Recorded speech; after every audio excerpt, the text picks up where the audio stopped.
ابن خلدون رحمہ اللہ لکھتے ہیں, دا فیمس ہسٹورین, وہ کہتے ہیں کہ عام طور پہ ولیجز جو کہ لوگ ہیں وہ they are more brave than the people of city. Why? کیونکہ وہاں پہ رسک ہے, وہاں پہ انسرٹنٹی ہے لائف کی, اور یہاں پہ سیلری ہے. یہاں پہ کوئی مسئلہ ہو کال 1122 اور 911. سو کمفرٹ نے ہمیں, رسک ٹیکنگ کی ایبلٹی نہ ہونے نے ہمیں بزدل بنا دیا. Do one thing every single day that scares you. آپ کو ڈر لگتا ہے کہ آپ کے دوست چھوڑ جائیں گے, حق پہ بات کرنے سے آپ وہ کریں. آپ کو ڈر لگتا ہے کہ آپ کے صحیح یا صدقہ دینے سے مال کم ہو جائے گا, آپ کر کے دیکھیں, گناہوں کو چھوڑ کے دیکھیں, کیا بنے گا؟ کچھ بھی نہیں ہوتا. So great things are never achieved in your comfort zones. You have to move out of your comfort zone.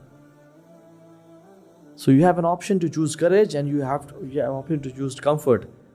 But you cannot choose both. Don't limit yourself. انسان کو انہوں نے limitless پیدا کیا ہے.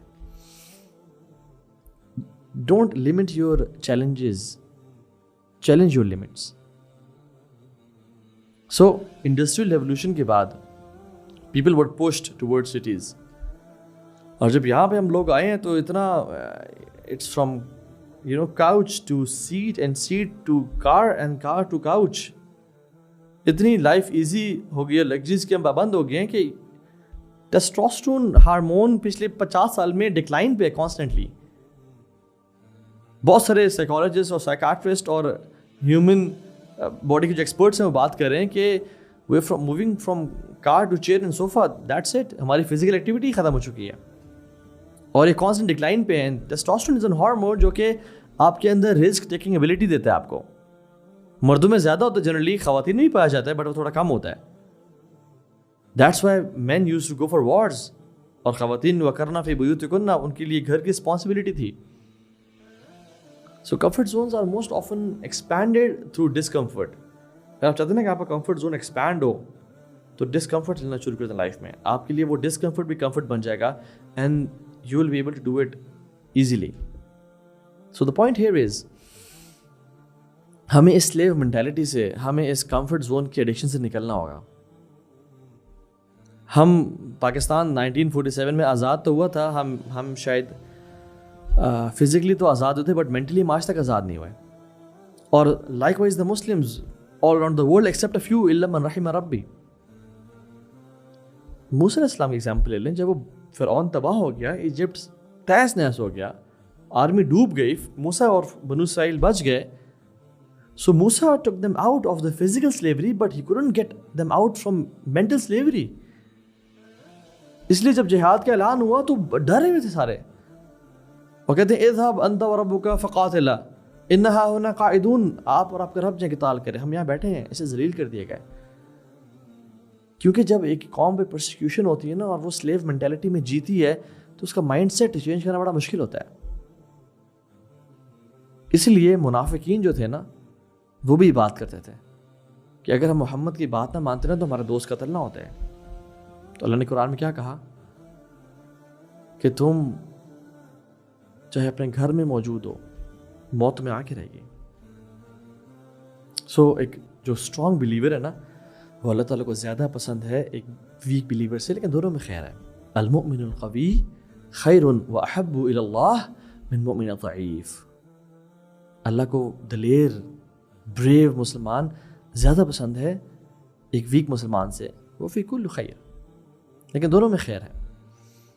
تو آپ نے کہا کہ کیا کرو پھر, احرص علی ما ینفعک, جو تمہیں بینیفٹ پہنچاتی ہے نا دنیا میں اور آخرت میں چیزیں, ان کے لیے دوڑو. واستعن باللہ, اور اللہ کی مدد سیکھ کرو. ولا تعجز, don't give up, never give up. اور جب تم پہ کوئی مصیبت آ جائے تو یہ نہ کہو کہ لو انی فعلت کذا وکذا, کہ میں کاش یہ کر لیتا وہ کر لیتا. نہیں, کیا کہو قدر اللہ ما شاء فعل, فإن لو تفتح عمل الشیطان. کہ لو کہنا یا اف کہنا یا کاش کہنا یا شاید کہنا کہ میں یہ کر لیتا, شیطان کے دروازے کھولتا ہے. اس سے مسلم کی روایت ہے. سو دلیر مسلمان بننا. سیک what is beneficial for you and what is more beneficial for a believer than آخرہ, the life of آخرہ. Preferring the life of آخرہ over the life of this dunya. بل تؤثرون الحیاة الدنیا والآخرة خیر وابقى. ما عندکم ینفد وما عند اللہ باق، جو تمہارے پاس ہے وہ ختم ہو جائے گا، جو رب کے پاس ہے وہ. سو بریوری از اسٹرینتھ، یاد رکھیں. اور جب بریوری اور ایمان کپل ہو جانا، اللہ اکبر، ڈیڈلی کمبینیشن بن جاتا ہے. اور خالد کو دیکھیں آپ، ابن ولید رحمہ اللہ ورضی اللہ عنہ کا یہ خالد، ابو سلیمان ان کی کنیہ تھی. تو جب موت ان کے قریب آئی نا تو کہتے ہیں کہ کوئی ایسا عمل نہیں ہے لا الہ الا اللہ پڑھنے کے بعد جس کو میں سمجھتا ہوں کہ وہ میری نجات کا باعث بنے گا، سوائے اس سے کہ میں ٹھنڈی رات کو وداؤٹ شیلٹر کفار کے انیمی پہ ریڈ کرنے کے لیے بیٹھا ہوتا تھا اور اپنی شیلڈ سے بارش کو روک رہا ہوتا تھا اور انتظار کر رہا تھا کہ جیسی سورج نکلے تو میں کفار پہ ریڈ کروں اور میں انہیں انائلیٹ کر دوں. اور کہا یو مسٹ انگیج ان جہاد، تم جہاد کو بھی ترک نہ کرنا. اینڈ دین بالکل ہی اپنی موت کے قریب جب وہ تھے نا تو وہ کہتے ہیں کہ میں فلاں بیٹل سے میں نے پارٹیسپیٹ کیا اور میری جسم پہ کوئی حصہ نہیں ہے ایک ہینڈ اسپین کے برابر جہاں پہ کوئی زخم یا تیر یا نیزہ نہ لگا ہو، اور میں اپنے بستر میں ایسے مر رہا ہوں جیسے ایک شیپ اور کیمل اپنے باڑے میں مر جاتے ہیں. میں نے موت کو وہاں ڈھونڈا جہاں اس کو ڈھونڈنا چاہیے تھا اور وہاں موت پائی جاتی ہے، but I am dying on my bed. تو کیا کہتے ہیں فلا نامت اعین الجبناء may the eyes of cowards never sleep.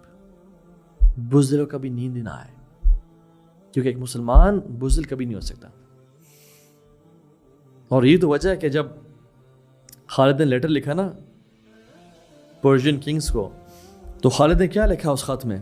کہتے ہیں بسم اللہ الرحمن الرحیم من خالد بن ولید الى ملوک فارس فالحمد للہ الذي حل نظامکم ووہن کیدکم وفرق کلمتکم فاسلموا وإلا فأدوا جزیہ فواللہ لقد جئتکم برجال يحبون الموت كما تحبون انتم الحیات. اس اللہ کے نام سے میں شروع کرتا ہوں جو بڑا رحمان و رحیم ہے. خالد کی طرف سے خط ہے پرشیا کے کنگز کو. اللہ کا کرم ہے جس نے تمہارے رجیمز کو توڑ کے رکھ دیا اور اس نے تمہاری چالوں کو ویک کر دیا اور اس نے تمہارے کلموں میں اور ورڈز میں اختلاف پیدا کر دیا اور تمہیں لڑوایا آپس میں. اسلام قبول کر لو یا جزیہ کے لیے تیار ہو جاؤ. اگر ایسا نہ کیا تو خدا کی قسم میں ایسے لوگوں کے ساتھ آؤں گا جو موت سے اس طرح محبت کرتے ہیں جس طرح تم زندگی سے محبت کرتے ہو. دس واز اے بریو مین. اور یہ مسلمانوں کی لیگیسی ہے. We always prefer bravery and ایمان over everything. اور یاد رکھیں اگر بریوری اور ایمان ہو لیکن اللہ کے دین کے لیے کام نہ کیا جائے تو اٹس worthless. جیسے وہ 3 لوگ جن کو سب سے پہلے جہنم میں ڈال کے جہنم کو بھڑکایا جائے گا، ان میں سے کون شخص تھا جو کہ دلیر بھی تھا اور اس میں اپیرنٹلی ایمان بھی تھا، لیکن اس کی سنسیئرٹی اپنے لیے تھی. اس نے کام اپنے لیے کیا، اپنی واہ واہ اور اپنی شہرت کے لیے اور اپنے نام اور اسٹیٹس کے لیے. تو bravery and ایمان are good, but if not done for the deen of Allah subhanahu wa ta'ala with sincerity, کسی کام کے نہیں ہے یہ سب کچھ. So do it for Allah subhanahu wa ta'ala. وآخر دعوانا الحمد للہ رب العالمین، والسلام علیکم ورحمۃ اللہ وبرکاتہ.